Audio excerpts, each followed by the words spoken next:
안녕하세요. 안녕하세요. 날개TV입니다. 오늘은 전국에서 발생하는 외도의 현장에는 언제라도 함께하는 네이버 카페 외성에서 활동 중이신 불륜증거 수집 전문가 경찰 출신 탐정님과 자리를 함께했습니다. 안녕하세요, 탐정님. 네, 안녕하세요. 자, 오늘도 늘 그렇듯이 질문을 하나 가지고 왔습니다. 네. 그 내용이 뭐냐면 의뢰인분들이 저는 그러지 않을 거라고 생각을 했는데 탐정님한테 의뢰를 맡기면서조차도 네. 그렇게 좀 민감 정보라고 할까? 그 정보를 다 안 알려준다는 얘기를 듣고 제가 좀 놀란 적이 있거든요. 그렇죠. 아니, 빼박 증거는 잡고 싶으신데 네. 10개를 아는 거를 다 알려줘도 모자랄 판에 잘 안 알려주신다. 왜 그럴까 좀 생각을 해봤는데 뭔가 불안함이 있거나 그래서겠죠. 그래서 이 확실하게 외도 증거, 이혼 증거 이런 빼박 증거를 잡으려면 탐정님에게 무엇을 알려줘야 되는지 확실하게 한번 설명을 해주시죠. 네.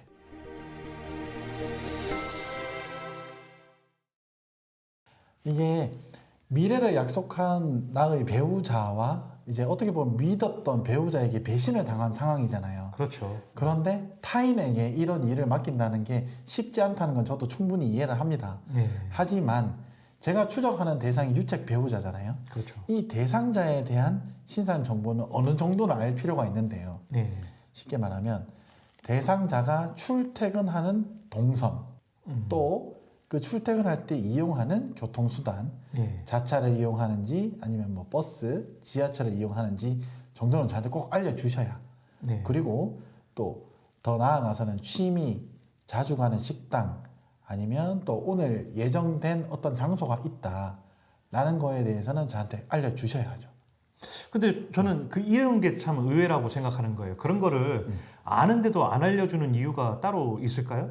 일단은 누구나 이런 의뢰가 처음일 거잖아요. 아, 그래서 그렇죠. 예. 어떤 것을 알려줘야 할지 모르기 때문에 이렇게 알려주지 않는 경우가 더 많습니다. 근데 그 네. 탐정님 상담하면은 의뢰인들하고 소통하시면서 이런 거 다 물어보시죠? 네. 하지만 매번 길게만 상담을 할 수는 없잖아요. 아, 그렇죠. 저는 사정이 되지만 예. 의뢰인께서 왜냐하면 유책 배우자가 없는 틈을 타 저와 연락을 하셔야 되기 때문에 예. 그럴 때 어떤 것들을 알려드려야 되는지 잘 모르겠습니다 라고 하면 저는 제가 짜여진 틀이 있거든요.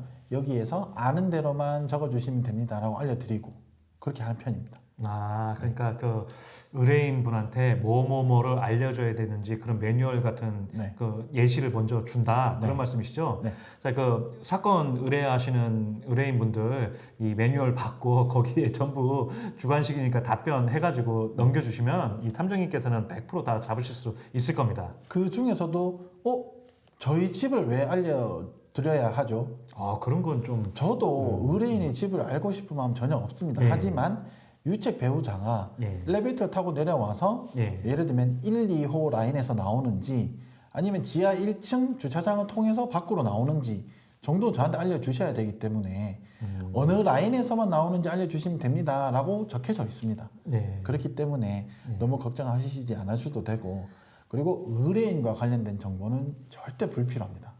아, 네. 사건을 의뢰하는 사람의 네. 정보는 제가 다 필요 의뢰인의 없고 성함을 알 필요 상간자 없잖아요. 또는 배우자의 정보만 필요하다. 그것만 한정해서 물어보신다 이 말씀이시잖아요. 왜냐하면 예. 다른 탐정사무소에서 양방치기를 했다라는 그런 안 좋은 소식이 들리기도 하고 잠시만요. 네. 이 양방치기가 저는 알지만 이 모르시는 회원분들이 있을 것 같아요. 양방치기가 뭔지 좀 말씀해 주시죠. 쉽게 말하면 유책 배우자가 외도행위를 한다고 해서 탐정사무소에 의뢰를 했는데 현장에서 외도행위를 하다가 발각된 그 유책 배우자에게 대화를 시도하여서 나 당신의 이러이러한 사진을 찍었는데 당신 뭐 배우자가 나를 의뢰를 했다. 더 많은 돈을 주면 내가 이 증거를 삭제해 주겠다. 이런 식으로 양쪽에서 돈을 받는 행위를 양방치기라고 합니다. 야, 이게 저도 사실 회원님들한테 몇 번 들었어요. 자주 있는 건 아닌데 네. 이렇게 양아치 같은 업체도 있다는 것에 대해서 그러니까 지금 아픔을 가지고 네. 돈벌이로 사용하는 사람들이 이렇게 많습니다, 여러분. 네. 그게 보면 유책 배우자의 이름과 전화번호.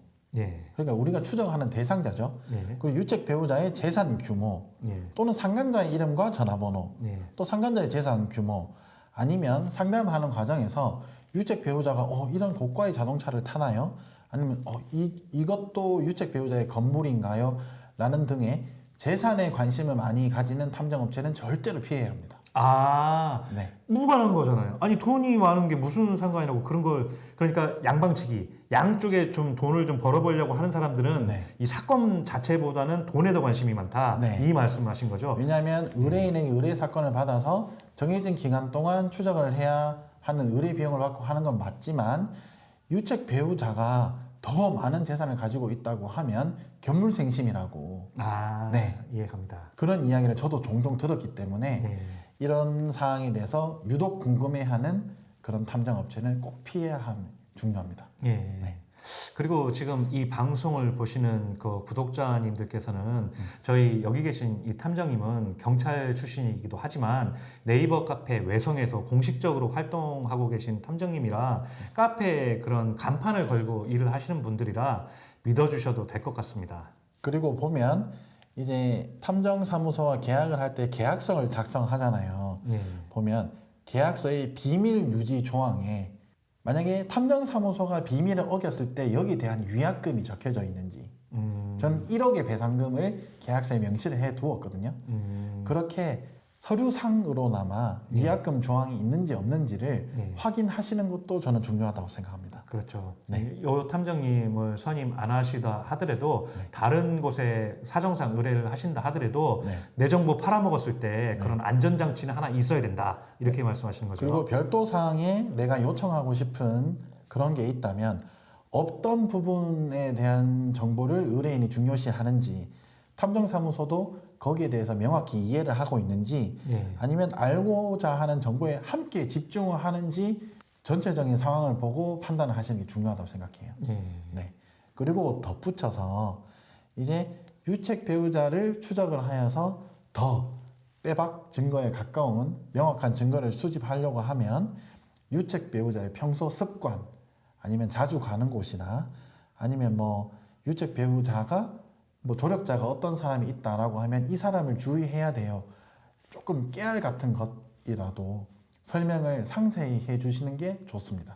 자, 이거는 제 경험입니다. 이거는 제가 예전에 탐정님하고 영상을 찍을 때 저도 반짝했던 건데, 자, 유책 배우자들 습성이 여러분하고 데이트했던 장소에 갈 확률이 굉장히 높습니다. 네. 저도 그랬어요. 저랑 연애했던 장소를 제 유책 배우자가 상간남하고 같이 가더라고요. 그러니까 이 탐정님한테 정보를 주실 때 그런 세세한 것까지 하나하나 알려주면 빼박 증거를 잡을 수 있는 확률이 더 높아진다. 그 말씀이시잖아요. 그리고 핵심. 예. 이때까지 나의 배우자를 내가 스스로 추적해보고자 했는데 예. 아니면 다른 탐정사무소를 고용하였는데 현재까지 실패를 하였다면 예. 그 실패를 하였던 이유와 이까지의 동선은 파악됐지만 이 이상은 확인하지 못했다라는 생생한 그런 정보를 주는 것도 주요합니다. 아, 맞아요. 네. 그 회원님들 보면은 그 탐정님 의뢰하실 때 그러더라고요. 사실은요, 제가 네. 2번 미행하다가 들켰어요. 네. 이러면은 이제 일하기 힘드신 거잖아요. 그러니까 어디서 왜 들켰는지. 예. 네. 그러니까 이실직고 해라. 네. 그러니까 실수한 거 있으면 실수한 것까지 다 알려주셔야 그것까지 감안하셔서 네. 미행하고 증거 수집을 해주신다. 지금 이 말씀이시잖아요. 시작점이 달라지니까요. 아, 네. 예. 집에서부터 쉽게 말하면 생으로 추적을 하는 것보다 네. 어디까지 가는 건 확실하니까 여기서부터 네. 동선이 끊겼다라고 하면 네. 거기서 새로운 촬영각을 보아 추적을 하는 게 이제 오차를 줄이는 것이니까 네. 실패를 했다면 실패한 경험을 공유를 하는 게 네. 저는 좋다고 생각해요. 제가 이 탐정님하고 인터뷰하면서 가장 많이 듣는 말 중에 하나가 뭐냐면 촬영각, 무슨 포토그래퍼처럼 촬영각. 그러니까 엄청 좋은 이 선명한 사진을 영상하고 사진을 얻기 위해서 이 촬영각이라는 말씀을 엄청 많이 하시더라고요. 아무도 모르는 곳에서 잘 나오게. 아, 네, 그게 촬영각의 정의입니다. 쥐도 새도 모르게 잘 나오게. 네, 아무도 모르는 곳에서 잘 나오게. 예, 믿음이 그게 갑니다. 촬영각입니다. 예. 네, 오늘의 방송 감사합니다. 오늘 좋은 말씀 해주신 증거 수집 전문가, 경찰 출신 탐정님은 네이버 카페 이 위에 있죠. 외성에서 만나보실 수 있습니다. 그리고 오늘 답변해주신 탐정님을 선임하고 싶으시다면 언제든지 카페로 오셔서 질문도 하시고 직접 전화번호까지 나와 있으니까요. 전화로도 소통하실 수가 있습니다. 자, 오늘 너무 감사드리고요. 다음에도 더 좋은 정보 많이 주실 거죠? 네. 자, 오늘의 방송은 이것으로 마치겠습니다. 외도, 이혼 피해자 커뮤니티 네이버 카페 외성은 오로지 피해자 편입니다. 앞으로도 더 유익한 방송으로 다시 오겠습니다. 다음 시간에 또 만나요. 안녕.